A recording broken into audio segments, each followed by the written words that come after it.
Hello my friends, welcome to the metal shop. Hope everyone's staying safe out there. So today I'm just going to do a very quick tutorial, hoping to keep this under 10 minutes, on flaring brake lines that will not leak. And there's a couple of really good tips and tricks that I learned along the way that I could not find a good video for, and I had to learn the hard way myself. So to do this, I picked up this kit from Summit, SUR&R, and it came with 50 feet, I think it's 50 feet, maybe 25 feet of NiCop line. This is an alloy of nickel and copper, and it's kind of the popular thing right now because it won't corrode, and it's malleable, it's easy to work by hand. I picked up a brake flaring kit, also from Summit, pretty inexpensive. I have this portion of it, obviously, mounted over here in my vise. This came from SUR&R as well, and this is overkill for what I need. I am doing a whole car with the Cobra project. If you wanted it, so this, the NiCop line and this was a little over $120, I think. If you wanted to get off this cheaply, you're just replacing a line. You can buy a line at your hardware store or your auto parts store. You can get just the fittings that you need, standard 3/8 fittings, whatever, and you can get out super cheaply. You are going to need a cutter, a tubing cutter, purpose-built tubing cutter. You can use a Dremel or even a hacksaw. That works fine. I bought this tubing straightener. Now, this is a very inexpensive tubing straightener that I got from the UK. It's Sealy. You can look these up. They have some very expensive tubing straighteners out there, but for me, the job that I'm doing, I'm not a professional mechanic. If I was doing this professionally, I would buy one of the expensive Eastwood or so on flaring kits that's over $100, one of their tubing straighteners for over $100, so on. And you're going to need a bender, a tubing bender, such as this. So we're going to give you a brief pause. I'll get the camera set up, and we'll flare some lines. And I will show you, I will guarantee they won't leak. All right, so, okay, piece of tubing, you want to flare it. First things first, do not forget your nut. Inevitably, you will do a flare and you will forget to slide the nut on first, and that's even backwards. You will forget, and then you'll have to do it over, and hopefully it's not on a long line that you can cut back, or you leave yourself a little bit of extra in case you forget. You will forget. So what we're going to do is we're going to clamp this in here under the 3/8 section. Oh yes, you want to sand, cut your line, you want to sand a little chamfer in the end of the line. I like to just use sandpaper and spin it and do it by hand. I've seen guys, you can do it on a grinder, you can use a file, there's several ways to do it, but you need to have a nice little chamfer there in the end. Hard to see, but there is a nice little chamfer there. So then what we're going to do is we're going to clamp this in, and they give you the little die here is actually just the right height. It has a step in it, and I bought mine from Lyle because the ones that came with the kit actually broke, so I bought a couple of spares from Lyle. So what you're going to want to do, and you have to have a vise. You're not going to be able to do this on your leg and so on. You need the vise. Now, this was the end I did. So we're going to use this to get exactly the right height of how much we want to stick out of the tool, and we're going to line it up, and that is perfect. And one of the first keys, beside the chamfer, that's your first tip. The second one is you want to oil your die. Now you can use 3-in-1 oil, but guys recommend to actually use a little bit of the actual brake fluid so you don't contaminate your lines. And this is just the cap from the brake fluid. I'm just oiling up the die right there. We're going to slide that in.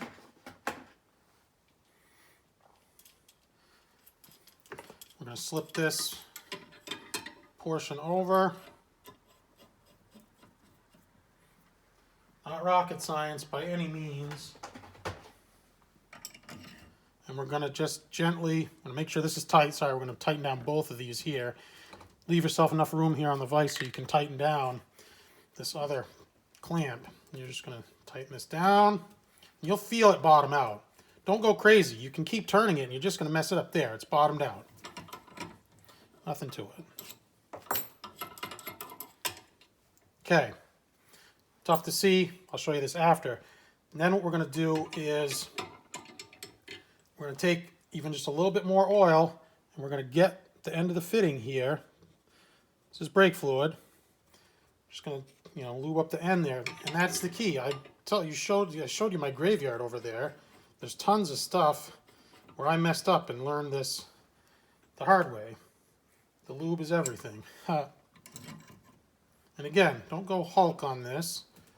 You're just going to go gently. And this is helping that anvil portion. There. That's it. You'll feel it. You'll get the hang of it.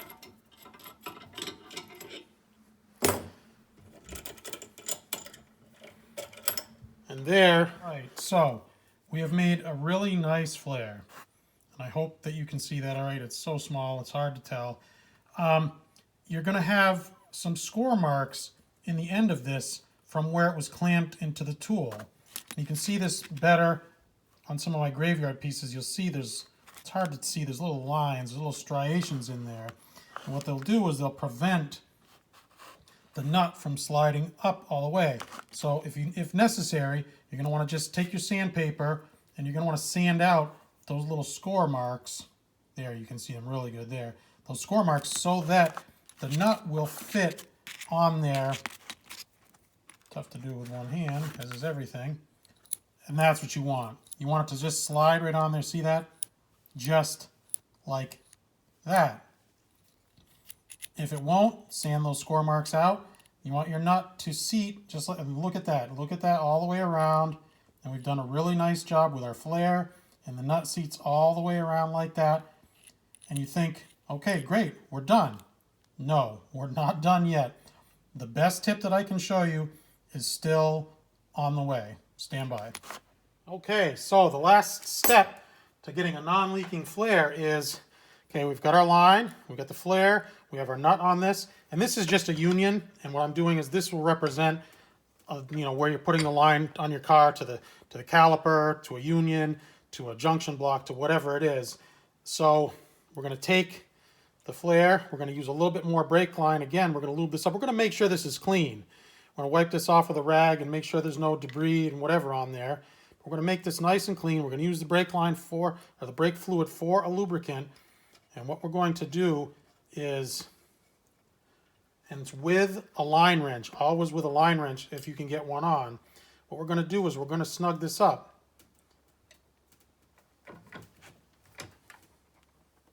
And we're going to back it off. And we're going to snug it up again. And we're going to back it off. And we're going to do this several times, 4 or 5 times. We're going to snug this up and back it off. And that right there is the essential tip that you're not going to find on all these other videos and all these other how-tos. We're going to snug it up with a line wrench and we're going to back it off several times, 4 or 5 times with the brake fluid for lubricant. And then after you've done that 4 or 5 times, we're going to tighten this as tight as we can get it safely with a line wrench by hand. And there you will have a flared brake line that will not leak. I guarantee it. All right, my friends, I sincerely hope that this helps some of you guys out there. You don't have to learn this the hard way like I did to flare the brake line with no leaks. That's the key right there. Sand your chamfer. That's tip number 1. Use a lubricant. Use brake fluid for lubricant. You can use 3-in-1 oil. You just have to clean it off. And then clean your line so that the fitting will slide on it nice and loose. Again, you clean it off with sandpaper if you have to.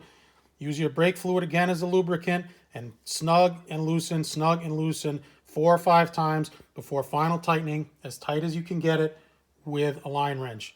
Guaranteed not to leak. All right, my friends, thank you for watching. Please consider subscribing, give me a like, and share my videos. Take care, my friends. Be safe out there. Bye-bye.